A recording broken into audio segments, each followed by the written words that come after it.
What's going on, everybody? People of the interweb, what is happening? What's going on, dope heads and dopettes?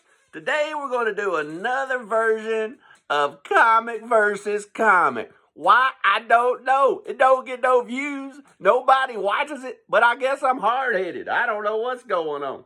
So we're going to keep on doing these for a while and see how many we can do, I guess, and get nobody to watch them. I'm pretty amazed or pretty entertained by how less views it gets than my other shows. So, for the 30 or 40 people that watch this show, this one's for you. Comic versus comic. Today we're going to do an EC version. We're going to do some classic horror. We're going to do the EC. I mean, what's better than old EC comic books? You know what I'm saying? Really, it's the king of pre-code. But anyway, before I show you some classic horror, look what I found. Found this mummy toy. We got a mummy toy. And he's got on his ring of doom. See that ring of doom? Great mummy toy. What kid wouldn't want to play with this? Great little toy. So anyway, let's get on with it. So your first book today. Don't be looking, because I ain't prepared. Your first book today, which one would you rather have in comic versus comic? I'm going to show you two books. Both are going to be about the same time frame. They're going to be about the same value. They're going to be about the same, usually topic or some kind of whatever. Anyway, they have a lot of stuff in common. And you got to pick. Which book would you rather have? Book A, book B. And then I'm going to tell you why I would take the other book. But first of all, the first one on the countdown today is going to be Shock and Suspense number 6. Classic EC. It don't get no better than this one, EC. This is my favorite book of all the EC books. It is, when they make a hardcover book or they do some kind of EC reprints, you always see this book. This is the number one book, I believe, in EC that I like anyway. There's a couple other ones that's pretty big. But this is my all-time favorite EC book. I got it in a 1.8 because I can't afford a 3.5. But it is a 1.8 classic shock and suspense. When I first got into horror books, this is one of the first ones I saved up for because it's a must-have. Beautiful book, 1.8, blue label. Don't know what I can tell you about it. It's a Hollywood cover.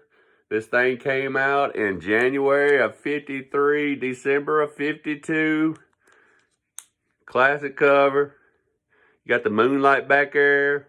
You got all the old Klansmen back there. You got the bondage cover up front. You got the old 50s Mercury back there. The old car. Really cool cover. This is your first choice. This is Shock and Suspense number 6. Beautiful book in a 1.8. Or would you rather have probably a book that a lot of you have never seen, pretty rare. Would you rather have this, International Comics number 4? This is the first ever EC horror book ever. It's under the EC title. There's the EC logo. This is International Comics number 4 from October of 47. This book was put out by EC Comics. This book was whenever EC Comics was International Comics. This is back in the very, very beginning days, whenever Max Gaines took over the company from his daddy, William Gaines, and he wanted to test the waters and see if he could do some horror comics and some sci-fi comics and some crime comics and stuff like that. Because up till now, EC was educational comics. They were making things for schools. They were making pamphlets. They were making Christian stuff. They were making educational stuff from history to things that were in the school system. And when the son took over, Max Gaines, he wanted to try to come out with some more risky stuff.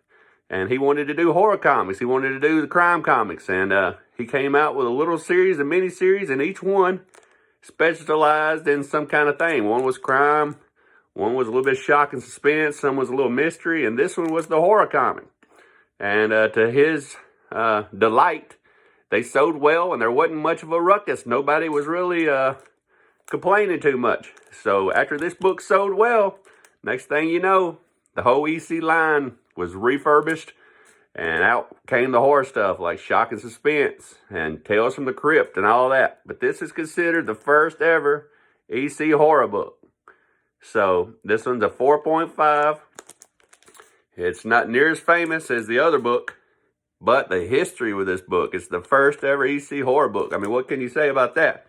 And it's a lot rarer than the Shock and Suspense number 6. But the flip side is, it's not as cool to me. That cover on the Shock and Suspense 6 is iconic. But this has a lot of history in the other ways, because it is the first ever EC horror book. So, you know, which one would you take? International Comics number 4 and a 4.5 from 47. Or would you take Shock and Suspense number 6 and a 1.8? Blue Label from 53. 2 great books, 2 great stories, both EC Comics. This is 53, almost the end of the run. You think about it, Pre-Code Horror was ended by early 55. It went from this to this, and anywhere in between. So you tell me in the tell me in the comments today, which one you would take. Would you take the Shock and Suspense, or would you take the International Comics? Leave it in the comments which one you like. If you don't like neither one of them, just tell me you hate them both, and show you some Spider-Man or something. But anyway, just leave me some comments. Tell me a chocolate chip recipe, cookie recipe or something. I don't know. Just anything. We'll talk anything in the comments. We don't care what we talk about. We'll talk anything. Leave me a like down there. Ring my bell. Ring my bell. Subscribe. Comment. Do all that stuff you got to do. And until the next time, I will see you again beneath a blackened sky.